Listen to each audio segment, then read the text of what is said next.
سارے کافر اکٹھے ہو کے آ گئے تھے، حضور کے گھر کا گھیرا ڈال لیا تھا کہ آج چھوڑیں گے نہیں، لیکن حضور ان کے سروں میں خاک ڈالتے گزر گئے۔ حفاظت اللہ نے اپنے محبوب کی ہے۔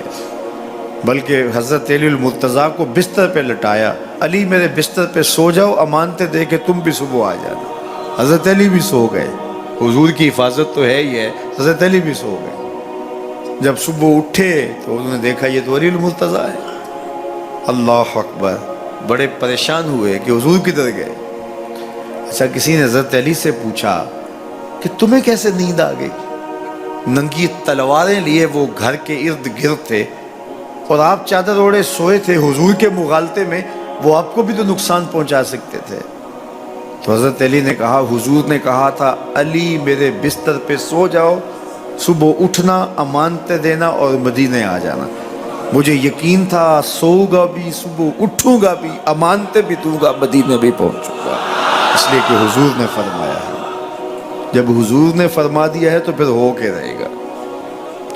جب حضور ہجرت کرتے ہوئے جا رہے تھے نا، 100 سرخ اونٹ حضور کی گرفتاری کے لیے نام رکھا ہوا تھا۔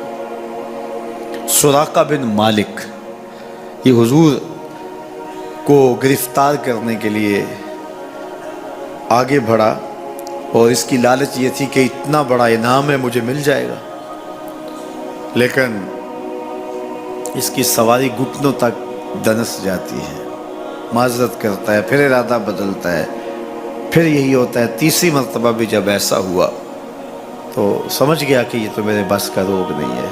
اب اسے پریشانی ہوئی کہ جو آج اس حالت کے اندر بھی اللہ کی اتنی تائید کے سائے تلے ہیں، تو کل جب یہ دوبارہ پلٹیں گے اور مکہ ان کے قبضے میں ہوگا تو پھر میرے ساتھ نہ جانے کیا سلوک ہوگا۔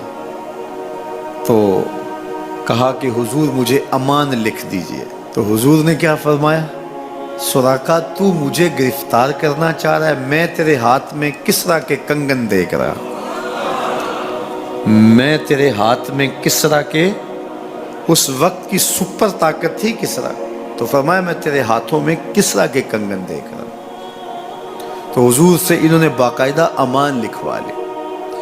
اللہ اکبر۔ حضرت عمر کا زمانہ ہے، ایک جنگ میں حضرت سراقہ بن مالک بھی تھے، تو کافر قلعہ بند ہو گئے، اور یہ جب ان کے اوپر حملہ آور ہوتے ہیں تو وہ اندر سے پتھر پھینکتے ہیں، فصیل عبور نہیں کی جاتی۔ تو سراقہ بن مالک کہنے لگے کہ مجھے آپ منجنیق میں ڈال کر کے ان کے قلعے کے اندر پھینک دو، اور میں اندر سے جا کے دروازہ کھول دوں گا، تو پھر تم آ جانا۔ تو لوگوں نے کہا سراقہ کیا بول رہے ہو؟ وہ بڑی غلیل کی طرح منجنیق ہوتی ہے، کہا اس میں ڈال کے تجھے پھینکیں گے، جب تو گرے گا تیری ہڈیاں باقی نہیں بچیں گی، پھر وہ تلواریں لیے کھڑے ہیں تجھے زندہ چھوڑیں گے۔ تو حضرت سراقہ نے کہا مجھے کچھ نہیں ہوگا، اس لیے کہ حضور نے کہا تھا تیرے ہاتھوں میں کسریٰ کے کنگن دیکھ رہا ہوں، ابھی تک کنگن نہیں آئے، جب تک کنگن نہیں آتے موت آ ہی نہیں سکتی ہے۔ یہ یقین تھا ان کا، یہ اذعان تھا ان کا۔ تو حضور کی حفاظت اللہ نے اپنے ذمہ کرم پہ لی ہے۔ سوال یہ ہے کہ باقی بھی اللہ کے سچے نبی ہیں، ان کی حفاظت اللہ نے اپنے ذمہ کرم پہ کیوں نہیں لی، اور حضور کی حفاظت اپنے ذمہ کرم پہ کیوں لی؟ باقی بھی کتابیں اللہ کی سچی منزل من اللہ کتابیں ہیں، ان میں تحریف رات آ گئی، لیکن قرآن مجید کی حفاظت اللہ نے اپنے ذمہ کرم پہ لی، کیوں؟ تو اس کا جواب یہ ہے کہ اگر کوئی نبی شہید ہو جاتا ہے تو نیا نبی آنے والا ہے، اس کی جگہ کو پر کر دے گا۔ اگر کسی کتاب میں تحریف رات آ جاتی ہے تو کوئی بات نہیں، نئی کتاب نازل ہونے والی ہے۔ حضور کی حفاظت اس لیے کی کہ اگر حضور بھی شہید کر دیے جاتے ہیں تو پھر حضور کے بعد تو کوئی نبی آنے والا نہیں ہے، اور کتاب اللہ کے اندر اگر تحریف کر دی جاتی ہے فَبِأَيِّ حَدِيثٍ بَعْدَهُ يُؤْمِنُونَ، تو قرآن کے بعد تو کوئی اور نسخہ نور نازل ہی نہیں ہونے والا، تو لوگ ہدایت، روشنی اور اجالا کہاں سے لیں گے؟ اس لیے اس کتاب کو بھی باقی رکھا گیا اور مصطفیٰ کی بھی حفاظت فرمائی گئی۔ حضور کے آنے کے بعد اتمام دین ہو گیا۔ انا خاتم النبیین لا نبی بعدی، میں آخری نبی ہوں، میرے بعد کوئی نبی نہیں ہوگا۔ اور میں نے عرض کیا 100 آیات قرآنیہ، 210 احادیث اور صحابہ، تابعین، ائمہ اور بزرگوں کے ہزارہ اقوال اس میں موجود ہیں۔ سبحان الذی اسری بعبدہ، جس نے اپنے بندے کو سیر کرائی، من المسجد الحرام الی المسجد الاقصی، اللہ اکبر، مسجد حرام سے مسجد اقصی تک۔ مسجد حرام سے اس سفر کا آغاز ہوا ہے۔ ام ہانی کے گھر میں حضور استراحت کر رہے تھے، دروازہ اندر سے بند کیا ہوا تھا، اور جبریل امین کو حکم ہوتا ہے میرے محبوب کو سر عرش لے کے آؤ۔ تو جبریل حاضر خدمت ہوئے تو دروازہ بند پایا، عرض گزار ہوئے مالک کیا کروں؟ کہا کہ تو نے دروازے کو دستک نہیں دینے کہ میرا محبوب تیرے لیے اٹھ کے دروازہ کھولے۔ اللہ اکبر۔ تو مالک کیا کروں؟ کہا چھت سے سوراخ کرو، اور جبریل نے چھت سے سوراخ کیا اور وہاں سے سمٹ کے حضور کے قدموں میں آ بیٹھے۔ صحیح حدیث میں آتا ہے جبریل کے 600 نوری پر ہیں، ایک پر کھولے تو شرق سے لے کے غرب تک، شمال سے جنوب تک پھیل جائے، اور اتنے بڑے بڑے 600 پر، تو 600 پر جس جسم پہ ہوں گے وہ جسم کتنا بڑا ہوگا۔ معراج کی شب چھوٹے سے سوراخ سے آیا، دنیا کو بتایا کہ محبوبوں کے در پہ آئیں تو بڑے ہو کے نہیں، چھوٹے ہو کے آیا کرتے ہیں۔ تیرے ہندیاں سندیاں محبوبہ، اگر آپ کی توجہ ہو تو، تیرے ہندیاں سندیاں محبوبہ، میں کافر ہوا جے میں ہوا۔ اپنے وجود کی جب تک نفی نہیں نہ کی جاتی کچھ ملتا ہی نہیں ہے۔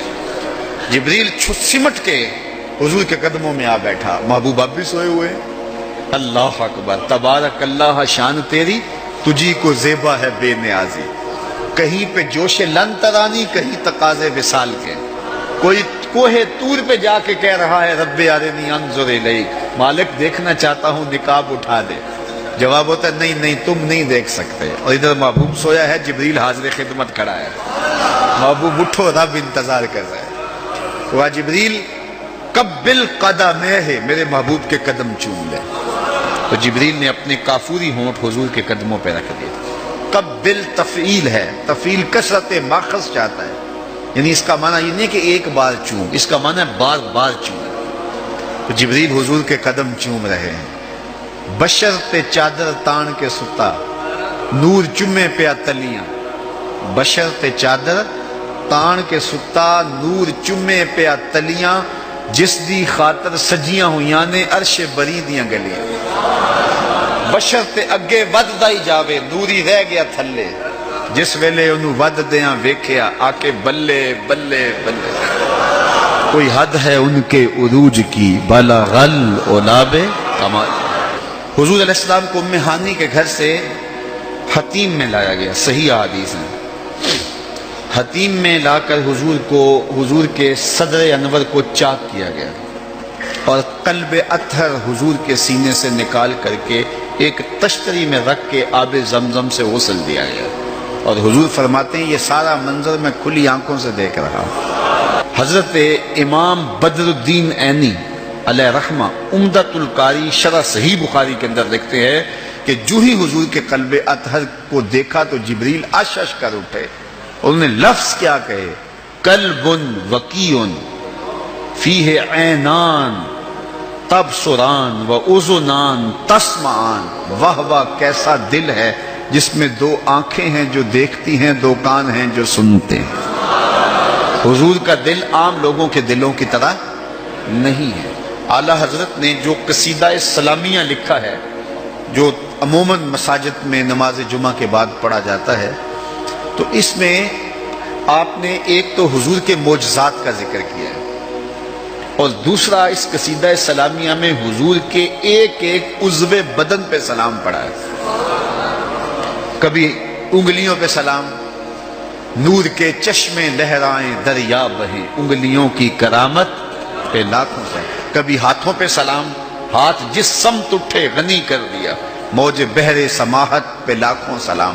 کبھی بازوؤں پہ سلام، جن کو بارے دو عالم کی پرواہ نہیں، ایسے بازو کی قوت پہ لاکھوں سلام۔ کبھی ہونٹوں کو سلام، پتلی پتلی گلے قدس کی پتیاں، ان لبوں کی نزاکت پہ لاکھوں سلام، کبھی حضور کے سر انور کو سلام جس کے آگے سر سربراہ خم رہے، اس سر تاج عزت پہ لاکھوں سلام۔ ایک ایک عضو بدن پہ سلام پڑا ہے، تو ایک ایک عضو پہ سلام پڑھتے پڑھتے جب اعلی حضرت حضور کے دل پہ آئے تو اعلی حضرت کا قلم رک گیا۔ اور اب اعلی حضرت کی یہاں بولی دیکھیے، یہاں آئے تو بولے دل سمجھ سے ورا، ایک ایک عضو کی بات کی ہے، احادیث بھی ملتی ہیں، اب حضور کے دل کے بارے میں کیا لکھوں؟ اعلی حضرت بولے دل سمجھ سے ورا، مگر یوں کہوں گنچائے راز وحدت پہ لاکھوں سلام۔ یہ اللہ کے رازوں کا امین ہے حضور کا قلب اطہر۔ اللہ اکبر، کائنات کی سب سے بڑی حقیقت حضور کا قلب اطہر، وہ دل جس میں خدا کے جلوے سموئے ہوئے ہیں۔ اللہ اکبر۔ حضور فرمایا تنام عینایا ولا ینام قلبی، لوگوں سنو، میری آنکھیں سوتی ہیں، میرا دل نہیں سوتا۔